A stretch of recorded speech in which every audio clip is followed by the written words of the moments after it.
Sini. Nanti sampai gini aja. Oh, kasihan. Tapi mengikuti aja.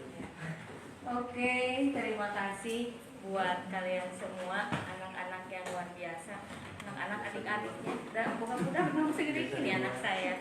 Adik-adik kayaknya terlalu kecil gitu ya. Jadi gimana teh? Para siswa gitu ya? Para siswa yang luar biasa, anak-anak terpilih yang bisa masuk ke Semaja. Walaupun itu yang pakai jalur zonasi, prestasi, ataupun jalur mandiri lainnya. Oke, hari ini saya akan menyampaikan materi, mungkin materi terakhir ya, yaitu tentang pendidikan anti korupsi. Ini saya tidak bikin sendiri. Oh, kalau saya bikin sendiri mah luar biasa. Ini saya ngambil ini dari modul penguatan nilai pendidikan anti korupsi untuk jenjang pendidikan dasar dan menengah. Tapi sebelum kita ke materi, kayaknya kita harus perkenalan dulu. Belum kenal saya kan? Sama sih, belum kenal kalian atau kapan kita kenalan? Ketemu aja baru sekarang kan ya? Iya. Tak kenal maka ya katanya, ya. Tak kenal maka tak aruh gitu.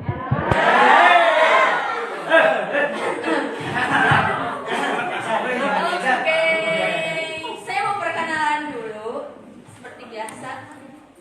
Gak usah lama ya perkenalan mah, asal tahu nama aja. Nama saya Denti Nurfitria Dahwanti. Saya mengajar mata pelajaran sejarah, ya.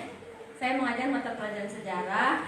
Ya fleksibel itu mah, kadang sejarah wajib, kadang sejarah peminatan. Kalau tahun-tahun kemarin saya mengajarnya sejarah peminatan. Nah, kalau sekarang saya mengajar sejarah wajib di kelas 11 dan 12. Tapi 11-nya hanya 2 kelas, kalau kelas 12 semuanya. Hai kelas 12. Hai. Sampai ketemu dengan Ibu. Ibu sebenarnya gitu. Oke, saya guru sejarah. Orang bilang guru yang tidak pernah move on karena selalu ngomongin masa lalu. Tapi hari ini saya nggak akan ngomongin masa lalu. Saya mau ngomongin masalah korupsi. Sering mendengar kata korupsi? Naon sih korupsi teh? Siapa namanya kakak? Oke, Tantra. Menurut Tantra, korupsi itu apa? Mengambil hak orang lain dan merugikan apa yang orang lain punya. Mengambil hak orang lain, merugikan orang lain juga. Mengambil hak orang lain. Saking mantan gitu maksudnya. Itu kan dia mengambil hak dia gitu. Kalau menurut yang lain, apa korupsi itu? Cung, atuh, nggak usah malu-malu ah. Ayo. Atau lulus mungkin? Hah? Oh nggak jalan. Gini tempelin.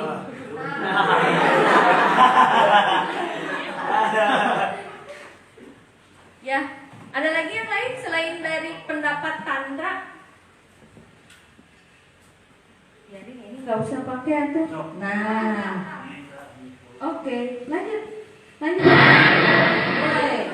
Allahu Akbar. Ini yang satu saja lah, kasihan kaget, kecuali nanti pas video ya. Oke, nah di sini ada 3 hal yang ingin saya sampaikan. Saya maaf kalau saya mengajar itu saya tuh nggak bisa diam ya orangnya, jadi senangnya cincang gitu, seperti itu. Ya kan kalau gitu menunjukkan bahwa ini bersejarah energi banget gitu loh. Ya sama ya, sesuai dengan jiwa muda. Muda karena kolot cantik lah. Itu 30 mah kalau tingginya 30 ada lebih sih.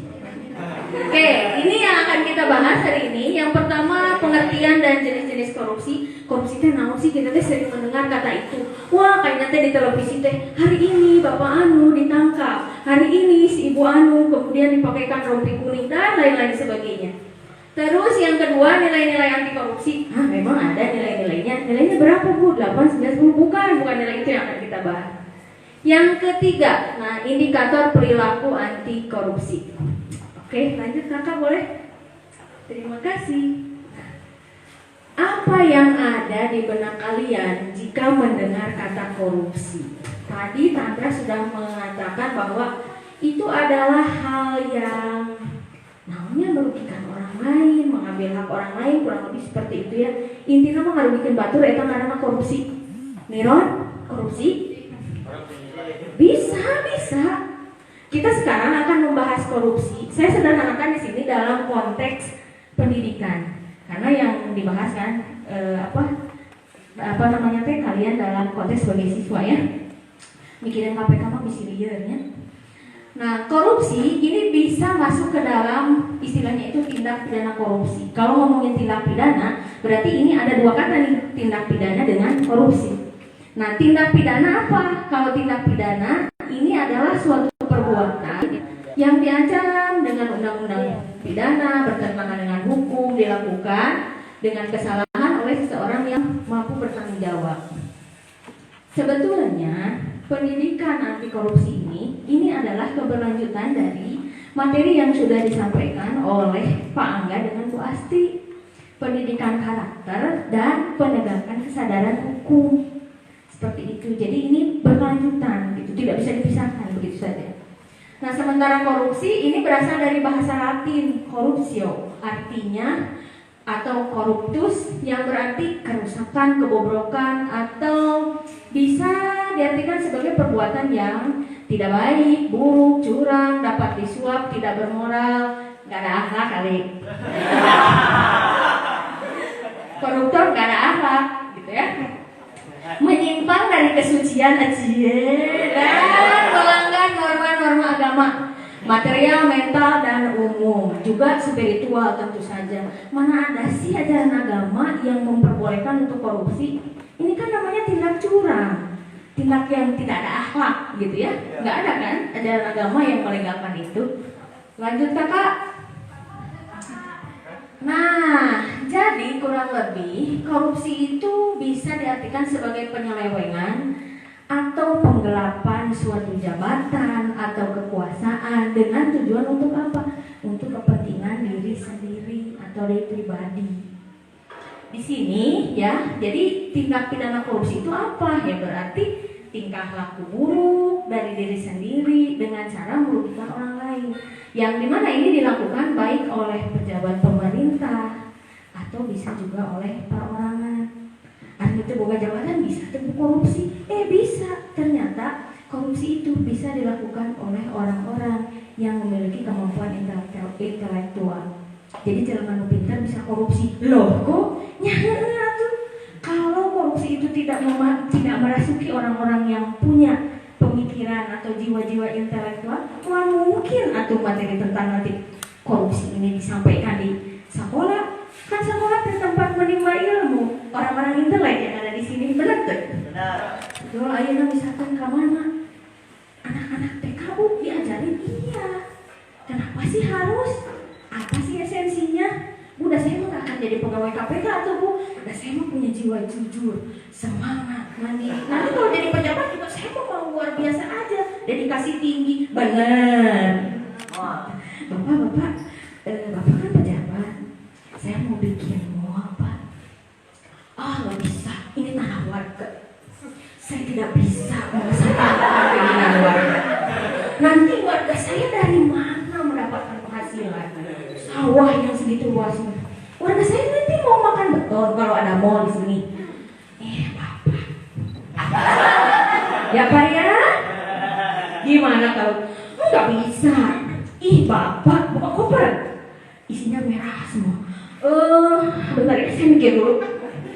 Pak, ini nanti kalau di sini ada mall, nanti banyak lapangan kerja yang terserap.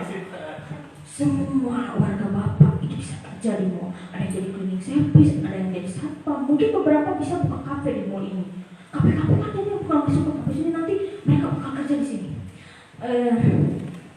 Bapak kelamaan mikir, kasih 2 koper. Benar. Kayaknya oke deh. Yakin. Nah, oke.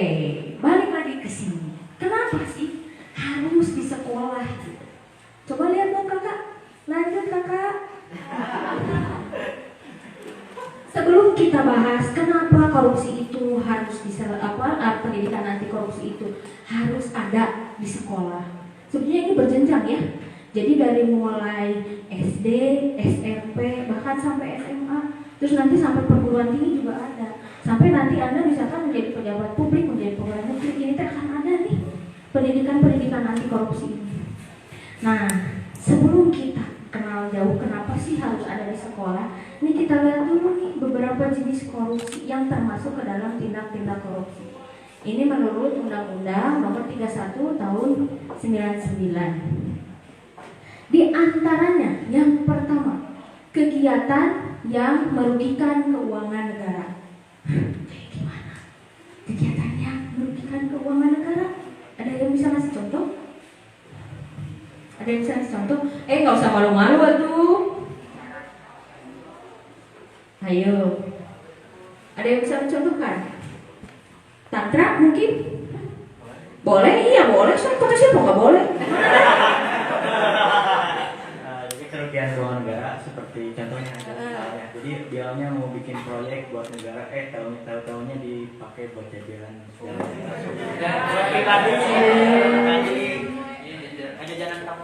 Ini ya tuh yang sederhana. Itu konteks pejabat. Konteks pelajar kayak gimana? Tahu istilah Uniko? Tahu.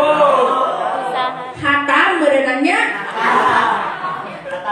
Ibu mah nyebutnya Uniko, usaha nipu kolot maneh. Ya, dan itu lain kolot ibu ditipu nanti. Kolot maneh kan? Jadi contoh hal yang merugikan keuangan negara. Hah? Mah ayaran mah sabaraha? Padahal di bulan nanti 50 itu kan kita jajan itu iyo dan lain sebagainya. Padahal dibayarkan takolan 25. Merugikan orang tua, merugikan. Menguntungkan diri sendiri, ya iya tentu saja. Kade catat. Bisi asup kamu tindak korupsi, ya. Kayak diatur dalam undang-undangnya, nanti terjerat gimana? Terus yang kedua suap menyuap, tahu kan suap menyuap? Bukan kan? Ya, bukan.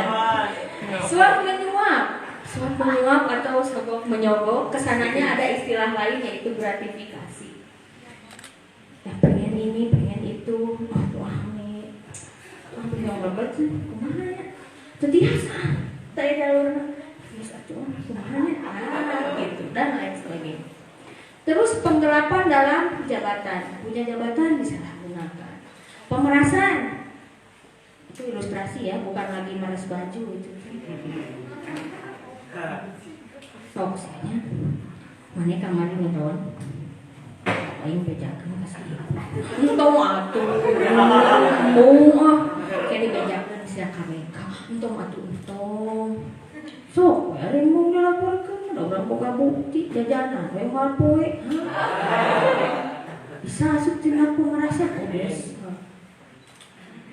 Ketika macam-macam ada bukti. Ayo tuh jajan. Perbuatan curang, itu perbuatan curang. Termasuk dalam hal ini kalau konteksnya pelajar apa? Menyontek, turantiro, gitu ya. Bukan menyontek is my life, senaku ente begitu. Tanamkan pada jiwa kita, pada diri kita bahwa saya bisa tidak menyontek. Menyontek itu tidak keren. Iya. Nyawa pegawaian batur, nanaonan aku. Ya, aya PR. Tahu kan? PR ini harus dikumpulin besok. Malam-malam teh di nongkrong teh. Hei, PR atos. Teu acan. Datang sekolah ieu teh pas subuh-subuh. Heug anu rek ditirona teh can datang. Sementara pelajaran nanti jam pertama. Tungtungna ceuri geus sangat jakeut. Sementara temennya yang udah santai aja. Kemana wae mana dituan? PR aja. Mending hararebo. Ya. Nah hasadeuring ka alaman.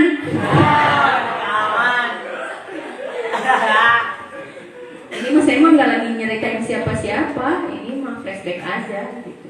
Ibu kayak gitu dulu kata siapa? Nah, iya.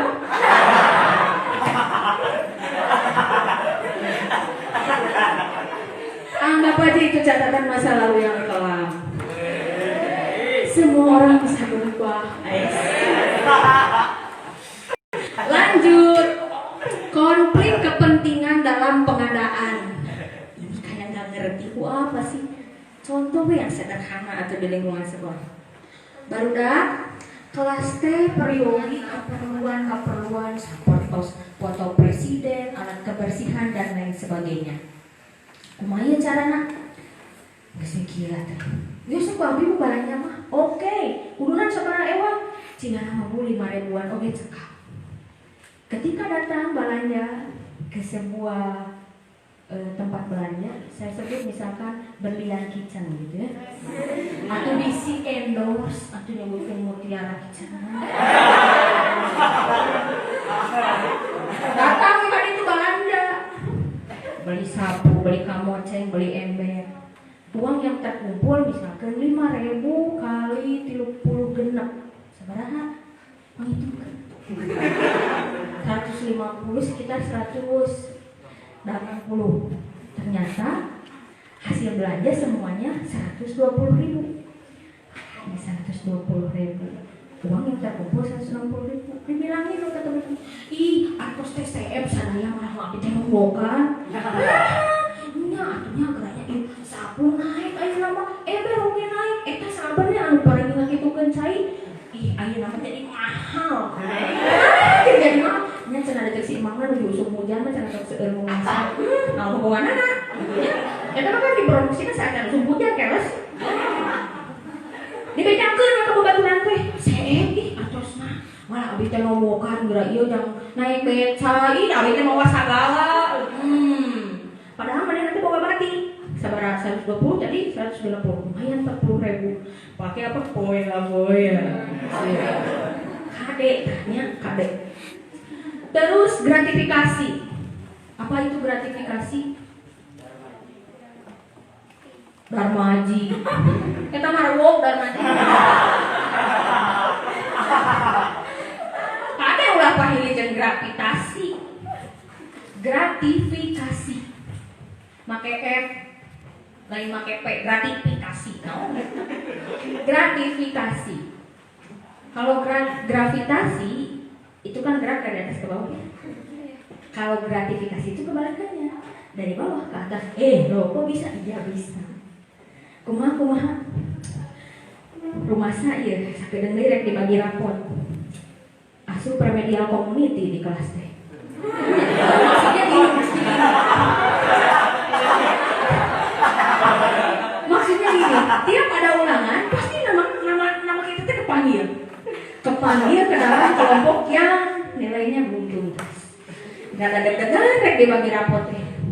Akhirnya ke orang tua teh, "Mah, orang kamu wali kelas. Orangnya anak itu. Sarang pais lauk. Tumpang we lah hilap." Sebenarnya cek ilmu mana teh? Ditnya udah kurang. Pada deg-degan mah abi teh bari kenanikan gitu. Makanya di kelas lewat remedial community abi teh. Tapi tak abi teh mah merasa bahwa otak saya itu enggak USB, enggak ada standar banget gitu. Tapi rumah abi teh cara saya kumahanya si mawana bisa mah. Hayu atuh urang siapkeun balado ento cenah tumpang jeung pas laut. Jangan kowe ka bumi ku guru ka balik kelas. Assalamualaikum Bu, ieu nyanakeun murang kali basa-basi teh nya. Bu, bisa diatur rumah murang kali salam ieu terus diaping dan studi. Ieu mah kasayang we. Si ibu guru teh kan berenangnya rek mere nilai goreng teh. Lah ieu kumaha? Hanya pas lauk teh didulim.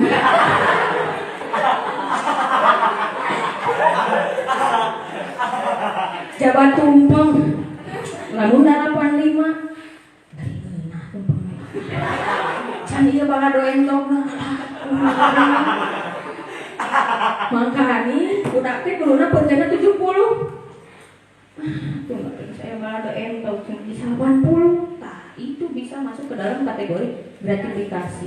Sang ditewak ya kamu nu mere balado entog, nu mere tumpeng, nu mere pais lauk. Ibu gurunya sebel.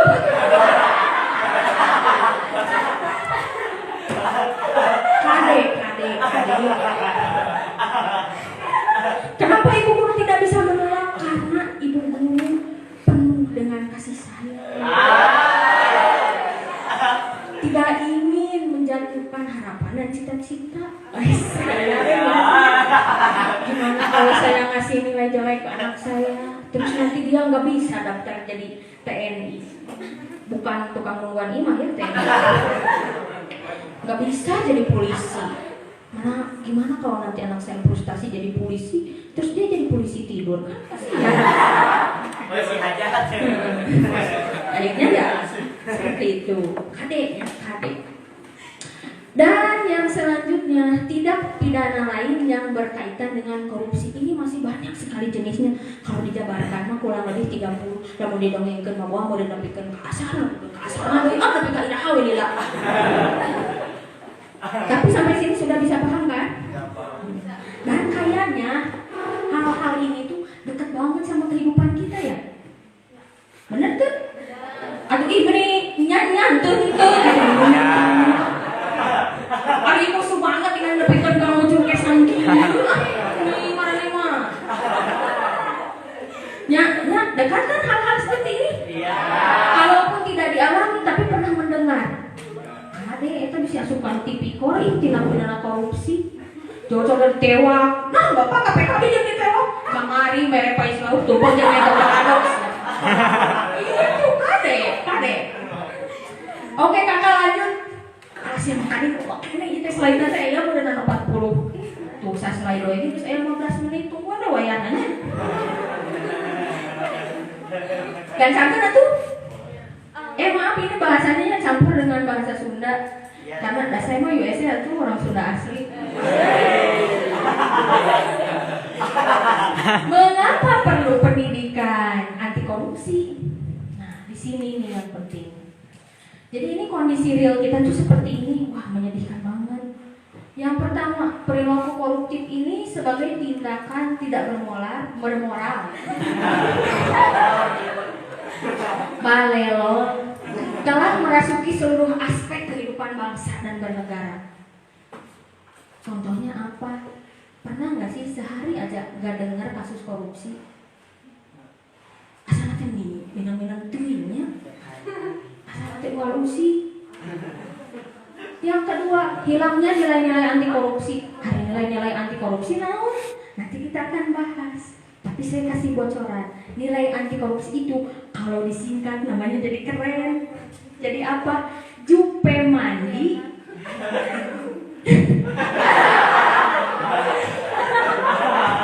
Tak kese bedil. Naon gue itu keman bahas. Nilai-nilai anti korupsi itu pokoknya mah ya salapan. Lamun disingkat jadi jupe mandi tak sebadil. Apa tuh? Tidak apa? Sekali deh jupe mandi tak sebadil. Tahu sih? Nya itu we jupe we cenah almarhum cenah. Yang ketiga, hilangnya budaya anti korupsi dengan makin merebak dan meluasnya kasus-kasus korupsi. Saling menyalahkan, saling tuduh. Hilangnya nilai-nilai kemanusiaan. No benar jadi salah, salah jadi benar. Jadi kita nggak tahu siapa yang benar, siapa yang salah. Ya udah, ada perempuan selalu benar. Kalau pasal 2, kalau perempuan salah balik ke pasal 1. Ya kan benar, jadi bingung. Benar salah ya kan? Tuh. Yang keempat, kelemahan mental warisan kolonial. Alah, ieu mah nyuat pelajaran ibu. Tidak menghargai waktu, menerabas, meremehkan mutu dan lain sebagainya. Itu bakal rada ngadongeng seperti itu. Waktu SMP kalian pernah belajar tentang VOC? Tahu sih VOC? Verenigde Oost-Indische Company. Lain Verenigde Oost-Indische Company. Naon atuh eta? Itu rada gaya sih. Verenigde Oost-Indische Company. Karasi gawe atuh londo-londo kampung gitu ya. Tahu VOC kenapa dia bisa bubar? Padahal dia adalah salah satu kongsi dagang yang cukup besar. berdiri tahun 1601, bangkrut 1799. Dinyatakan bangkrut ke pemerintah kerajaan Belanda. Karena apa? Salah satu masalahnya ternyata setelah ditelisik adalah Verhan under corruption. Runtuh karena korupsi. Geningan, ternyata jiwa-jiwa korupsi itu sudah dibawa oleh para mereka ke sini. Dan itu ternyata mendarah daging pada jiwa bangsa Indonesia. Mandiri daging, pedidi widing si Indonesia.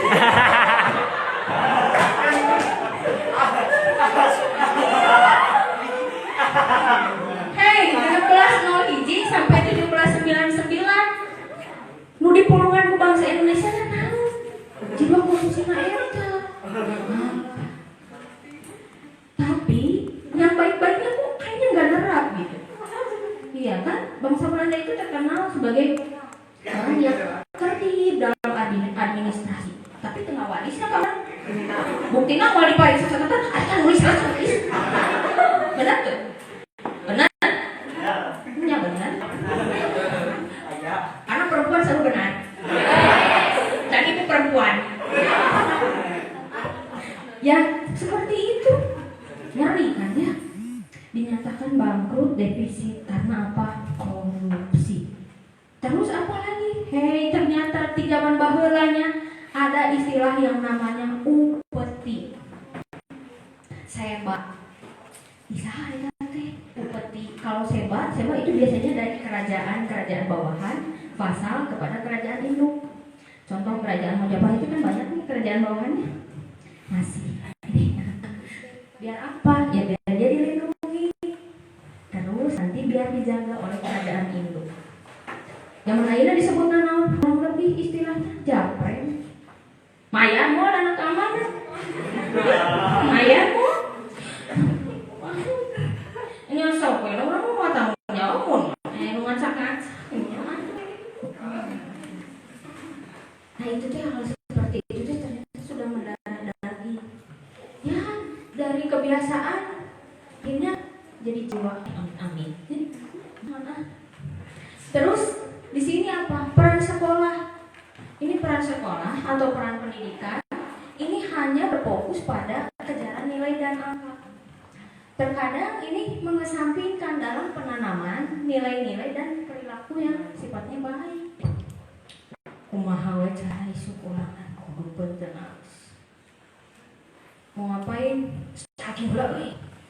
Cuman we terus ibunya SW euy soal teu mungkin eta mah. Nah, lainnya itu mau bakal kabur iya mau kan rumus teu ngarti. Aku ada ide. Cekrek. Tuan. Terus itu teh naon? Keur ulangan. Ibu, hayang kajawan, padahal teh hayang teh ngompol itu. Mau pas kacai set. Asa dipotong ke teh. Dengan penuh sumringah. Set. Karena apa? Takut remedial, takut nilainya jelek, lebih takut mendapatkan nilai jelek daripada takut untuk tidak jujur. Cek ibu mah mending jujur tapi nilai gede.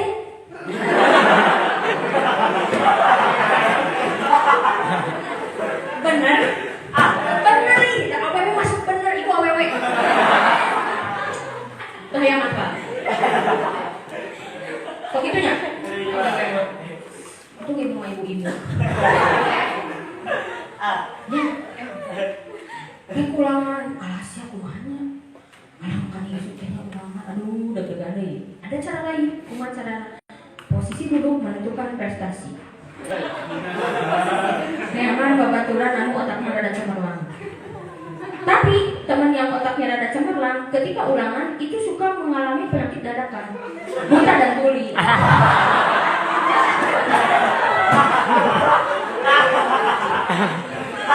Api-api namun kontak plus. Padahal mah hoyong mengat jawabannya.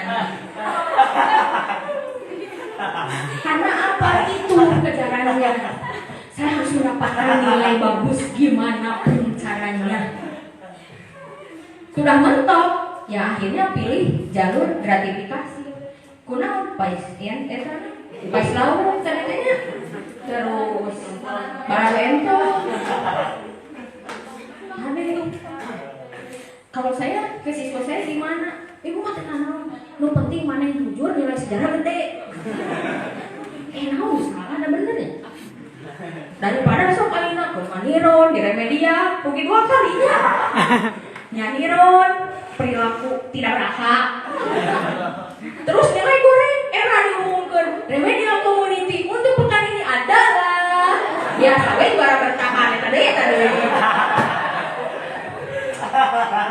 Ya, seperti itu. Terkadang saya kalau lagi pesimis banget, saya mikir kayak gini.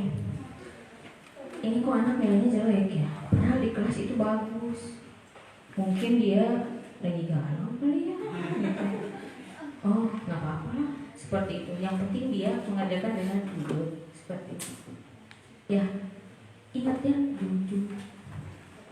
Dan ternyata ketika kita mengerjakan segala sesuatu dengan jujur, itu hasilnya tuh suka lebih greget gitu. Ada kepuasan tersendiri. Apalagi kalau nilainya gede. Kalau nilainya kecil, memang sok rada nyesek. Apalagi kalau tahu temennya, menang benten gede bari niro. Sok hayang teh ngomong ke guru, tapi udah bisi gibah gitu ya. Sok hayang teh ngomong ke ibu guru, ibu tenang teh da si eta mah niro. Tapi biar gak apa-apa, Allah yang menjawab semua. Saya dari dulu suka bae urang mah da sakieu menang jujur. Nu penting mah tempo dulu urang mah bakal sukses di geula. Pokona tinggalikeun urang mah bakal munggah haji di geula tinggalikeun we sia kitu. Ya, seperti itu memang ya. Dan ternyata ini nih kelemahan perilaku kita itu. Mentalitas untuk meremehkan mutu dan lain sebagainya ya. Sehingga karena nih kelemahan-kelemahan dari perilaku kita yang tadi itu, ini perilaku koruptif itu dianggap sebagai hal yang biasa. Nirona biasa we, uniko biasa we, dan karena sudah menjadi kebiasaan deh. Bener ke? Niron, kamu menito Niron, disebut nanti naon, terdaya diajak kerja sama sih tamat, teu kooperatif. Disebut nanti gitu anu teh niron teh. Jadi aneh, jadi asing. Padahal kalau nanti kalian masuk ke perguruan tinggi, justru kalau ada yang niron itu aneh. Segimanapun susahnya, pasti nanti teh bakal tarungkul we. Cari cing we. Gak bisa ya udah diisi nggak bisa. Sampai teman saya dulu itu kalau nggak bisa, ya udah. Kalau esai dia nulis apa aja, mengarang. Walaupun nanti dia harus perbaikan, dipanggil oleh dosen yang bersangkutan, dia bilang aja, Bu maaf, saya sama tidak persiapan karena satu dan lain hal ini. Saya akan bekerja lebih giat lagi. Saya akan belajar lebih rajin lagi. Tugas apa yang harus saya kerjakan Bu untuk menambah nilai saya agar saya tidak mendapatkan apa-apa, agar saya bisa lulus dalam mata kuliah ini. Seperti itu. Gitu. Nah ini fakta-fakta di sekolah gimana nih? Ini pendidikan karakter ini berlangsung secara parsial dan sifatnya hanya pengetahuan. Padahal harusnya pendidikan karakter itu ya mendarah daging nih pada jiwa bangsa kita, pada diri kita. Pendidikan karakter itu. Nah terus, di sini yang lain-lain sebagainya, ini ada yang saya garis bawahi sangat ya. Nah ini nih, tidak jujur, perbuatan curang, menyontek, menutup dan memarkup dan memanipulasi nilai, termasuk tadi gratifikasi. Ini mah kalian di sekolah. Sehingga apa? Perlu upaya di sekolah. Nah, perlu upaya di sekolah yang tidak biasa, cuma fokus pada penguatan karakter baik. Jadi kita itu diharapkan punya karakter baku. Singkatan dari apa? Baik dan kuat. Baik tapi harus kuat. Percuma baik tapi lemah, nanti bakal kalah sama yang karakternya jahat dan kuat. Karakter yang paling utama itu punya karakter baik dan kuat juga. Tapi karakter yang paling serem udah karakternya jahat, kuat lagi. Itu bisa mempengaruhi yang lainnya. Bener gak? Sehingga yang baik dan kuat itu bisa kalah. baik tapi lemah, jujur lempeng, dianggap kesorangan wae mana mah ansos, nya gitu boleh disebut ansos. Padahal benar, tapi karena sorangan nggak ada teman. Yang lainnya semuanya istilahnya punya karakter jahat, akhirnya ya seperti itu, gitu. Ya. Nah, selanjutnya kakak. Nah ini kenapa korupsi ini menjadi tradisi di Indonesia? Ini kita lihat dulu video ya. Sebentar, terus kalian bete, nopo ibu ngomong apa sih? Kakak diklik, kakak. Nah, iya kakak, coba itu linknya. Gak bisa. Oke, coba.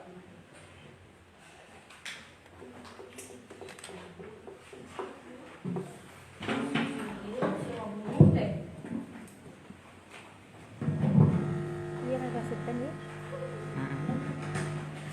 Ibu-ibu tergebes gitu.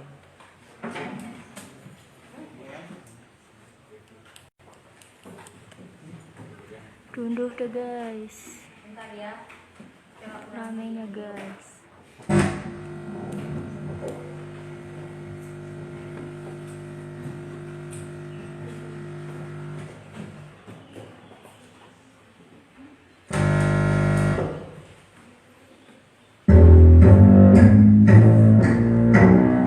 Pada sekitar 2 abad lalu, beberapa tahun sebelum perang besar berkecamuk di tanah Jawa, ada peristiwa heboh di Keraton Jogja. Rupa-rupanya seorang patih Yogyakarta yang berkuasa harus menerima tamparan dari seorang pangeran Diponegoro dengan keras. Apa itu?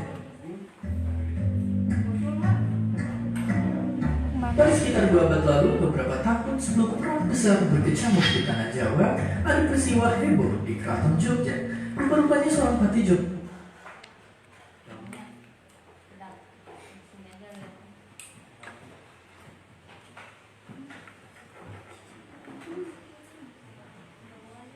Kak.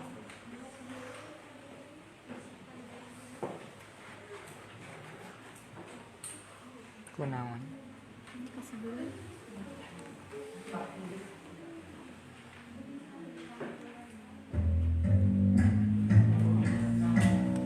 pada sekitar 2 abad lalu, beberapa Kok nggak ada?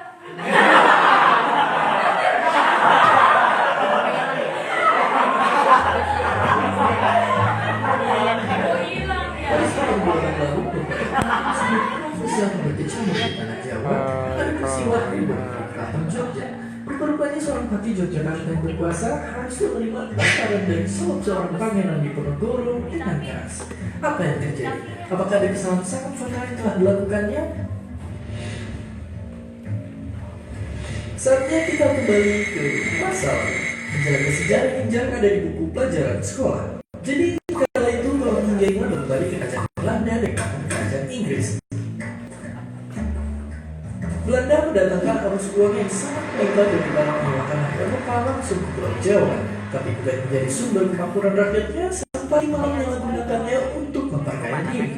Sang patih bahkan rela mengorbankan rakyatnya sendiri untuk ketamakannya. Sungguh sangat mengecewakan. Mendengar cerita itu, ternyata ada satu isu besar yang bersembunyi di baliknya, yaitu korupsi. Ya, sebuah kata yang sangat terkenal. Saat kecil kita pasti sudah tahu dan sering dengar kata-kata ini, dan semua pasti tahu kalau sesuatu yang buruk akan mengikuti bagi siapa saja yang tergoda melakukannya. Sehingga inilah yang kemudian menjadi penyebab kurang besarnya pembangunan di negara kita, Indonesia. Karena percaya nggak percaya dengan uang yang hilang akibat korupsi, banyak hal yang bisa kita lakukan. Kita bisa membangun jalan tol, rumah sakit standar internasional, dan tentu saja 8 miliar porsi bakso buat tiap orang di dunia. Tapi dengan itu semua, kerugian paling besar justru datang dari rakyat yang tidak percaya pada pemerintahan negaranya. Kenapa bisa begitu?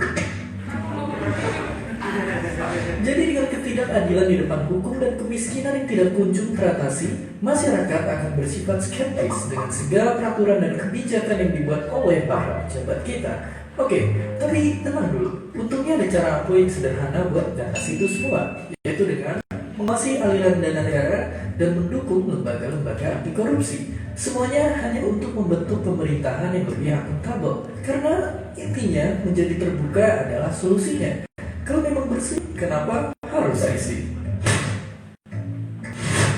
Mungkin jika pada saat itu sang pati tidak tergiur oleh harta dengan menggunakan tanah-tanah keraton untuk disewa oleh bangsa Eropa, tetap adil dalam mengurusi permasalahan hukum dan tidak memihak koloni Belanda dibanding rakyatnya, pergolakan karena ketidakpercayaan rakyat pada pemerintahannya tidak akan terjadi, dan mungkin juga perang Jawa tidak berakhir dengan kekalahan Pangeran Diponegoro karena dikhianati sang pati. Dan kita yang ada di masa sekarang pun pasti sudah muak dengan adanya kasus-kasus seperti tiang listrik. Dan seperti biasa, terima kasih. Hi, thanks for stopping by our video. Kita kembali lagi.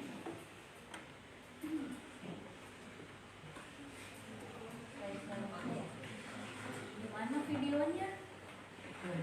Pokomi. Sama. Say, please. Kamu udah baca dan serius. Coba kok dirangkum dijelaskan ya. Jadi gimana tadi ngeliat videonya? Ngeri kan ya? Bahwa ternyata korupsi teknik sudah mendarah daging menjadi jiwa bangsa dari sejak dulu. Karena apa? Yang ngancurinnya siapa? Ternyata ada Patih yang dulu dia mau bekerja sama dengan pemerintah kolonial Belanda, melakukan apa? Sewa tanah. Kalau nggak diizinin mah, ya bener nggak, karena ada perang Diponegoro juga. Dulu kan memang pemerintah kolonial Belanda itu menerapkan apa yang disebut dengan istilahnya land rent ya. Ya Inggris juga. Inggris land rent atau sewa tanah. Jadi tanah-tanah. Jadi Inggris mah ini kalau dia menjajahnya, dia menganggap bahwa dia sebagai pemilik tanah gitu. Terus rakyat sebagai apa? Dia penyewa, rakyat tenan. Jadi kudu bayar. Kan liciknya. Mereka pendatang tamu, tapi datang ke dia jauh-jauh mengakui kita disuruh bayar. Dangang.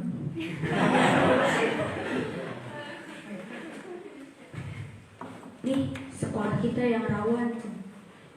Lawan dari apa? Ini ternyata budaya-budaya korupsi ini sudah ada di sekolah. Dari hal-hal yang kecil dan sederhana. Contoh, misalnya ini penyusunan, penetapan, dan pengesahan rencana kerja sekolah. Ini mungkin bukan bagian dari kalian. Ini penerimaan, penempatan, dan mutasi peserta didik. Bisa dipahami nih? Penempatan mutasi peserta didik. Pernah ada yang mendengar informasi seperti ini? Di mana ya? Anaknya misalkan pengen masuk ke suatu sekolah yang favorit gitu, Bonapit. Tapi nggak bisa masuk karena dulu kalau zaman saya itu masih pakai NEM, nilai EBTA murni, nilainya nggak cukup. Akhirnya apa? Karena punya kedekatan, karena orang tuanya berkuasa, misalkan dia punya keleluasaan, kok dia bisa masuk? Kata teman SMP-nya, padahal ada apa sih tadinya? Nilai nanti sakit, kan pas Inggris ke sekolah kita tuh harusnya segini, bisa masuk ya? Nah, seperti itu. Kecil ya, sederhana, tapi hal tersebut seakan-akan dianggap biasa. Selanjutnya proses pengadaan barang dan jasa di sekolah. Yang ketiga penerimaan siswa baru, kenaikan kelas dan mutasi siswa. Kenaikan kelas tadi sudah dicontohkan ya dengan Pais Lauk, barang baru. Lanjut kakak, karunya bisa lihat. Kegiatan pembelajaran dan kegiatan lain dalam rangka mengembangkan diri dan penguatan karakter. Nah ini yang menarik di sini adalah kemungkinan adanya pilih kasih ini dalam memberikan pelajaran. Kalau guru pilih kasih itu masuk tindak pidana korupsi, nggak bisa tuh. Nah, kan yang namanya tindak pidana yang namanya nilai-nilai anti korupsi mah kita kan harus istilahnya menyamaratakan siswa, tidak harus adil dalam hal ini, tidak membeda-bedakan. Ada guru yang seperti itu? Mungkin ada. Mungkin tidak di sini, mungkin di planet Mars. Gak mau masuk ke kelas itu mah, ya karena troublemaker. Pika sarabaleun budak nanti. Tugas sekarang ngerjakeun, buuk jalalaprik, senanya dan lain sebagainya. Apa dengan alasan-alasan yang kadang itu alasannya subjektif. Ya. Pernah mengalami? Mungkin dulu di sekolah yang dulu atau mungkin mendengar cerita. Nah, gitu. Atau teh budak teh geulis berewe 85. Da si eta mah bangor keur mata sakola pika sebeleun gitu nya tara mandi deui ka sakola teh gitu. Geuleuh berewe 75. Padahal dia punya kemampuan. Nah, ya. Bisa dipahami? Lanjut kakak. Jadi kumaha tuh cara pandang terhadap pendidikan yang semestinya. Jadi ini harus memposisikan, ini harus ada kerjasama antara siswa dengan guru. Anak atau siswa ini sebagai produsen, pelaku aktif dalam pembelajaran. Jadi bukan hanya sebagai objek siswa. Guru ini adalah profesi yang independen yang mendidik anak sesuai dengan kondisi anak, konteks lokal dan variasinya tanpa bertentangan dengan prinsip-prinsip dan yang tertuang dalam kebijakan dan aturan yang berlaku. Sarana-sarana, terus penghasilan guru juga harus memenuhi standar kelayakan. Terus sekolah ini sebagai lokomotif perubahan. Jadi sekolah yang nanti akan memotori perubahan budaya korupsi masyarakat menjadi budaya anti korupsi. Jadi kalau korupsi udah dimulai dari sekolah, gimana nanti ke depannya setelah lulus sekolah? Sementara kalau budaya anti korupsi sudah ditanamkan di sekolah, nanti maka sekeluarnya dari sekolah diharapkan itu bisa menjadi karakter baik yang bukan hanya merubah diri pribadi tapi juga merubah bangsa kita. Benci korupsi? Benci kan sama korupsi? Suka dengan kejujuran? Kamu mah ini nggak bohong, jujur atau aku mah nggak suka kalau kamu bohong. Kan suka gitu, iya, suka ada yang gitu. Jujur atau ini kamu mah nggak jujur.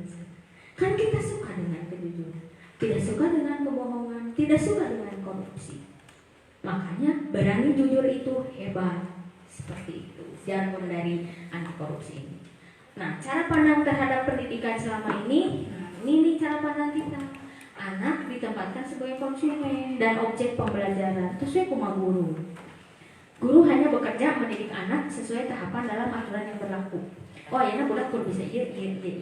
Terkadang pendidikan karakternya itu dikesampingkan. Nah, sarana prasarana fisik ini kunci keberhasilan proses pendidikan. Terus besarnya penghasilan guru kunci keberhasilan pendidikan. Kesejahteraan guru harus dipenuhi agar kualitas pendidikan menjadi baik. Padahal zaman dulu seperti apa? Kok mereka bisa jadi orang ya? Gitu bisa jadi sukses? Gurunya seperti apa kondisinya? Dulu itu ada apa ya namanya teh? Bukan peribahasa, artinya istilah seperti ini. Jangan nikah sama guru, jangan. Guru mah susah hirupna. Ingat aja cerita Umar Bakri. Tapi orang-orang yang diajar itu jadi orang-orang sukses semua. Apakah guru bergelimang harta? Tidak, mungkin karena keberkahannya. Dan itu menjadi pahala dan amal jariah gitu. Sehingga hidupnya tercukupi. Ya kayak saya cukup aja gitu ya. Cukup segede kieu. Sekolah ini akan mengikuti budaya masyarakat. Ini gini nih. Jadi kalau masyarakatnya berperilaku koruptif, maka sekolah juga demikian. Ini yang disayangkan. Nah, sekolah itu harusnya menjadi lokomotif, menjadi sarana pendidikan bahwa nggak boleh curang, nggak boleh nyontek, kalau ada yang nyontek, tidak bisa ikut ulangan, seperti itu. Gitu. Jadi nanti dari sekolah anaknya tertanam, lumayan kan 3 tahun dia di SMA. Ketika keluar dari SMA, saya memiliki jiwa anti korupsi, pantang menyerah, adil, jujur dan juga mandiri. Seperti yang tadi nilai-nilainya itu ya, yang 9. Ketika di dunia kerja, salah gitunya kalau nanti semacam mah jujur, adil, senantiasa dipercaya, dan sebagainya. Ya? Oke, selanjutnya. Nah, ini prinsip pendidikan di Indonesia dan pendidikan Barat. Ini perbedaannya. Nah, kalau di Barat itu ketertiban yang dihasilkan melalui paksaan dan hukuman. Paksaan dan hukuman ini merupakan pola pendidikan Barat. Nah, pendidikan di Indonesia mah kehidupannya dengan tata yang tentram, yang bersumber dari ketertiban dan kedamaian. Oleh karena itu, pendidikan di Indonesia lebih kepada among metode. Pendidikan tidak atas dasar paksaan. Jadi kan kalau di Barat itu kayak gini ya. Jadi pola pendidikan nanti dipaksa dihukum, kalau nggak nurut dipaksa dihukum. Gitu. Nah kalau di kita tertib dulu. Udah tertib baru kita bimbing. Seperti itu. Ya emang ya itu kan perbedaan tradisi dan budaya. Silakan Kak. Nah ini pendidikan karakter ini sifatnya jangka panjang nih. Nggak bisa sekarang di SMA aja. Tapi seharusnya nih dari mulai tingkat yang paling rendah, dari tingkat usia dini, pendidikan anak usia dini, ke SD, ke SMP, ke SMA, sampai nanti ke perguruan tinggi. Dimulai dari tahap apa? Dari tahap pengenalan dulu. Dari tahap pengenalan, nanti setelah kenal nilai-nilai tersebut kemudian menjadi bagian dari jati diri, jadi kebiasaan. Setelah jadi kebiasaan, nilai tersebut menjadi bagian dari jati dirinya, dia mau menerima nilai-nilai tersebut dan lain sebagainya. Hingga kemudian nilai-nilai tersebut itu diaplikasikan dalam kehidupan sehari-hari dan menjadi bagian dari karakter orang tersebut gitu. Contoh yang sederhana. Waktu kecil, waktu saya masih belajar sholat, ketika orang tua saya nyuruh sholat, itu rasanya malas sekali. Ya kalian juga mungkin sama. Tapi terus dipaksa oleh orang tua. Sholat, diingetin nggak waktu sholat. Dan sekarang kan hal tersebut kalian juga mungkin rasakan. Aduh belum sholat, bentar atuh. Gitu. Itu sudah menjadi bagian dari karakter kita. Kalau dari kecil, dari sejak PAUD, di lingkungan sekolah, di rumah sudah ditanamkan lah nilai-nilai seperti itu ya. Nilai-nilai kejujuran, gak mau bohong. Maka nanti kalau sekalinya bohong, aduh takut. Gak mau bohong. Nah seperti itu. Jangan bohong, harus jujur. Jangan bohong, harus jujur. Di rumah seperti itu. Ketika di sekolah juga, jangan bohong, harus jujur. Kenapa bisa terjadi kebohongan, kecurangan, ketidakjujuran? Itu biasanya karena seseorang tersebut pernah melakukan hal tersebut satu kali dan gini tidak naon, tidak bohong sekali. Kecanduan, nggak bohong deh, terus. Akhirnya bisa merubah karakter, bisa jadi karakter pembohong. Ngeri kan? Sekali diajar niron, teka panggil ahli. Karena sekali dia nyebut prope, katanya acan. Aina niron dinu penghapus. Isuk diasupkan kanu sapatu. Besok dimasukin kemana? Kesini aja nih, ke saku baju. Teka panggil, orang bisaan. Besoknya lagi mau ulangan, kayak gitu lagi. Udah gak mau belajar, karena udah keenakan. Nemu cara nilai besar dengan niron. Akhirnya apa? Niron. Kata lahwe ku babaturan teh tukang niron. Pindah ke SMP, mana kenal teh jeung sieu? Saya tadi tukang niron naon. Pindah ke SMA, udah orang boleh saya SMP jeung saya teh tukang niron bisa aja sih sama niron teh. Nah, jadi karakter kan? Ngeri ya? Bisa dipahami nggak? Jadi anu korupsi gede-gedean, miliaran, itu mungkin lah tuh.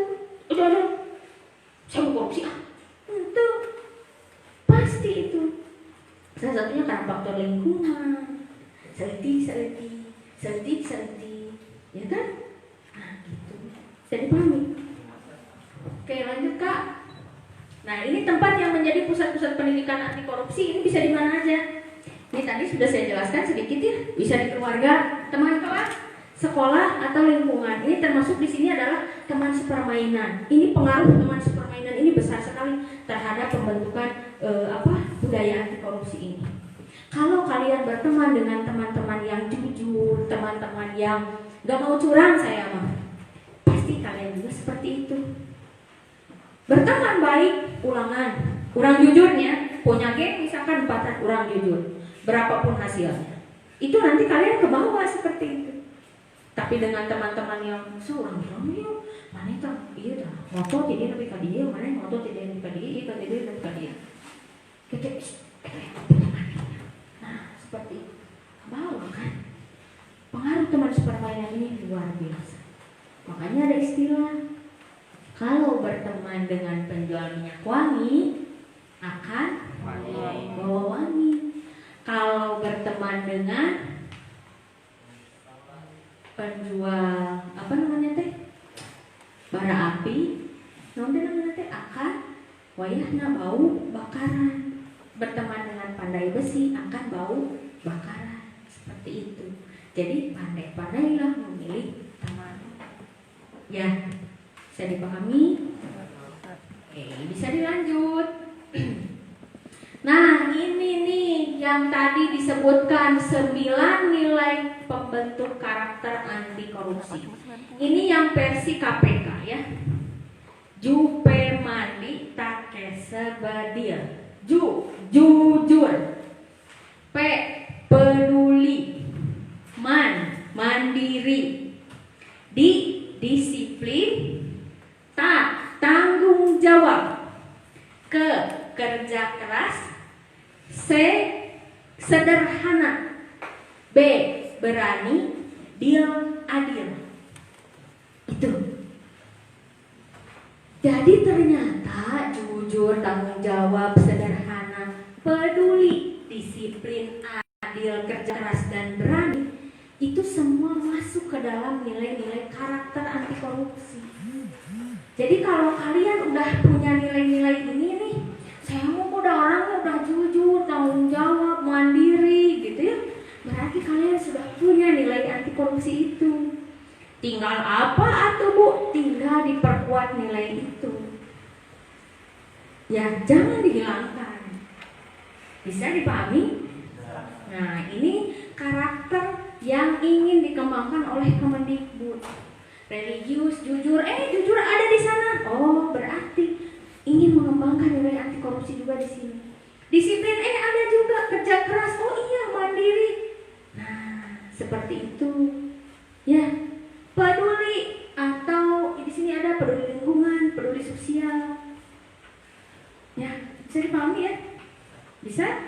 Oke, nah ini nih 9 nilai pembentuk karakter anti korupsi yang disingkat Jupe Mandi Takese Bedil. Ju apa? P Man Di Ta kerja keras. Sederhana. Berani. Oke, nah itu kalian pegang itu, semua pegang itu sudah. Wes, geuslah aman damai tentram sentosa, ya. Lanjut Kak. Nah ini nilai utama dalam pembentukan perilaku anti korupsi. Ini diantaranya ada integritas, kejujuran, tanggung jawab, kerja keras. Nilai pembentuknya apa nanti nih? Nih yang tadi nih, yang 99 nilai itu. Sehingga nanti ini akan menghasilkan perilaku anti korupsi. Itu ya, bisa dipahami tidak? Bisa. Oke, selanjutnya Kak. Wah, ini banyak sekali nilai-nilai dan manfaatnya. Udah Kak, lewat aja. Kasihan. Udah siang. Jujur. Penjabaran dari nilai yang tadi ya. Jujur, berkata benar sesuai dengan yang dilihat, didengar, dan dirasa. Hari faktanya sekarang apa? Biasa kan suka ada bumbu-bumbu cantik, ya. Nyai, namanya gitu. Ngomong A, nyampe jadi AB, nyampe lagi ke yang lain jadi ABC, ya kan? Dari 1 cm jadi 2 cm, 2 cm jadi 3 cm, bari jemile leuwih dan lain sebagainya. Pajarkeun teh, dasarnya tidak melebih-lebihkan, itu mah hanya improvisasi. Improvisasi. Nah, kalau lebihan